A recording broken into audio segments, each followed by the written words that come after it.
Di tengah ramainya wabah virus corona di Indonesia, banyak masyarakat yang sudah waspada. Akan tetapi, tetap saja masih ada yang lengah. Menganggap remeh, bahkan merasa ini masih biasa-biasa saja. Kalau kita percaya dengan Tuhan, gak usah takut-takut lah. Ngapain juga harus sering-sering cuci tangan? Ngapain juga harus jaga jarak? Toh, hidup mati orang ada di tangan Tuhan. Itu kata mereka. Yakin seperti itu?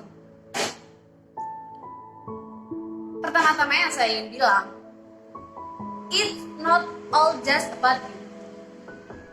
Ini bukan tentang kamu saja.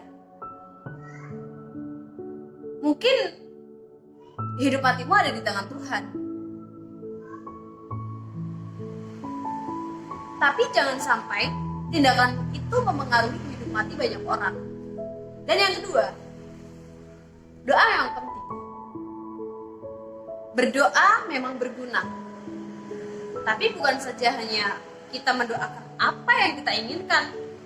Kita juga harus mengerjakan apa yang kita doakan.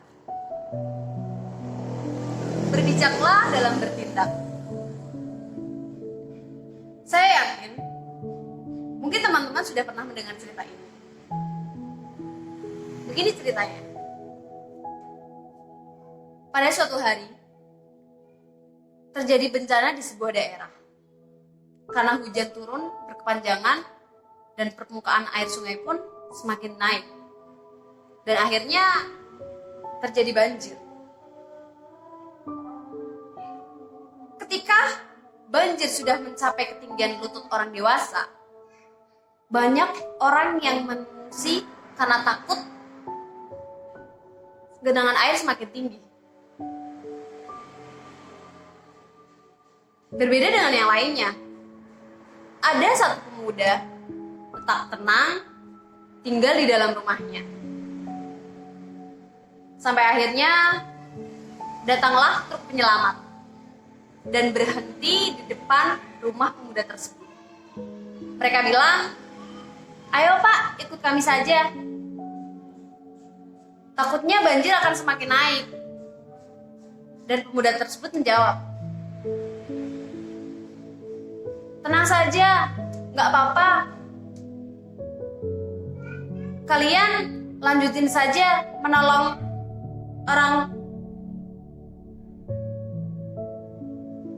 Saya percaya Tuhan akan menolong saya, karena saya sudah berdoa."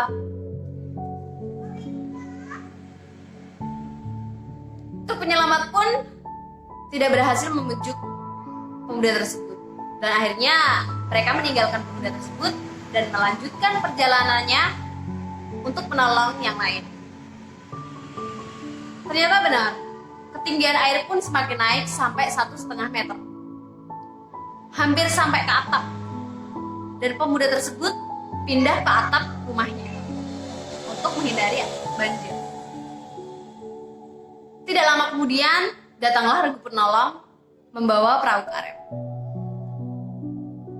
Dan mereka pun menghampiri pemuda tersebut yang masih berada di atas atap sambil berdoa. Mereka pun bilang, "Pak, ikut kami saja. Kondisi sudah tidak memungkinkan dan takutnya banyak yang hanyut. Ayo ikut kami saja sebelum terlambat." Lagi-lagi pemuda tersebut menjawab, "Nggak usah. Saya akan tetap di sini. Saya yakin Tuhan akan menolong saya."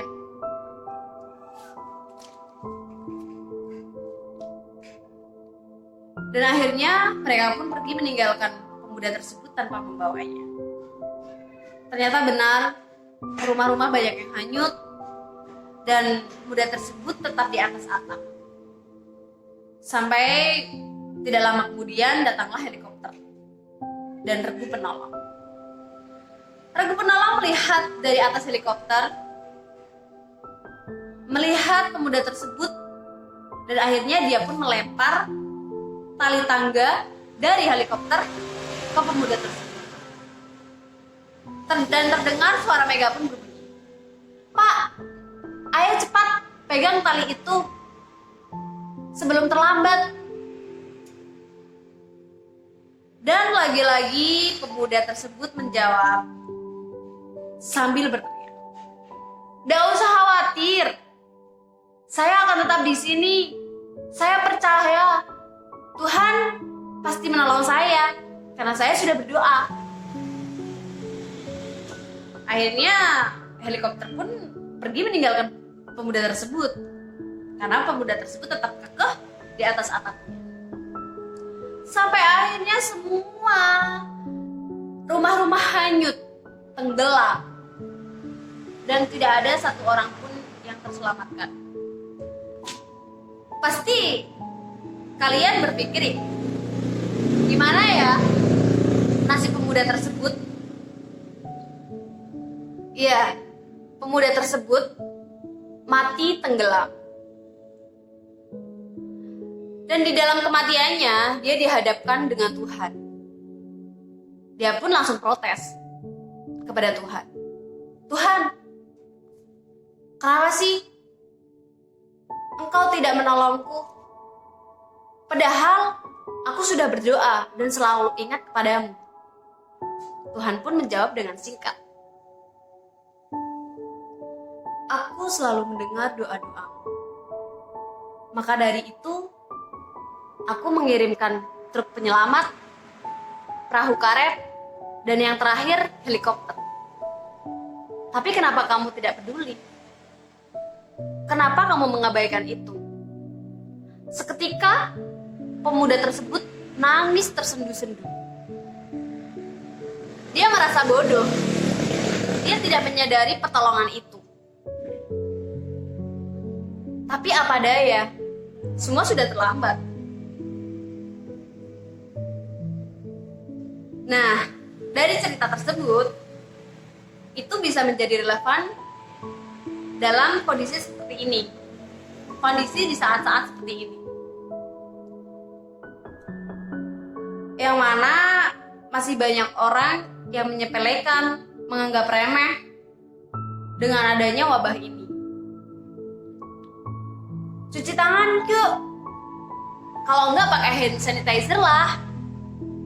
Ngapain sih harus kayak gitu? Ngapain juga harus cuci tangan? Toh hidup mati ada di tangan Tuhan. Ketika temanmu mengingatkan, "Gak usah salaman dulu ya," malah diledek. Ngapain sih? Takut-takut. Semuanya itu ada di tangan Tuhan. Yang penting kita berdoa aja. Kalau sudah seperti itu dan kena virus corona, baru deh protes. Kenapa sih Tuhan tidak melindungiku? Kenapa sih Tuhan tidak menjawab doa-doaku? Siapa bilang Tuhan tidak menjawab doa-doamu? Mungkin saja Tuhan menjawab doa-doamu lewat teman-teman yang mengingatkanmu, lewat informasi, lewat pengetahuan yang dibagikan.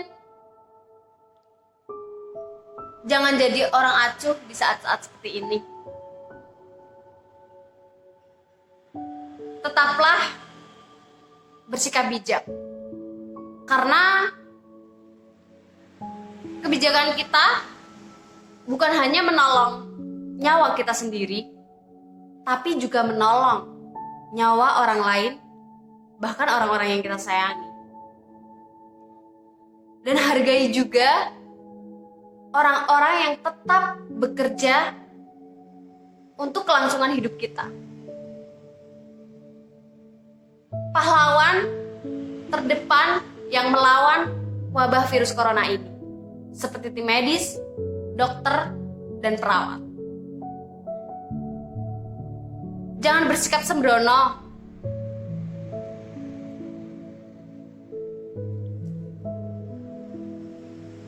Dengan sikap kita, apalagi menganggap remeh.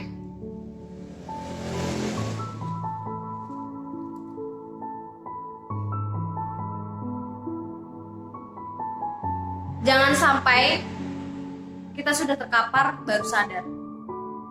Lebih baik mencegah daripada menambah korban virus corona. Percayalah, kita akan baik-baik saja ketika kita saling menjaga. Tetap di rumah ya.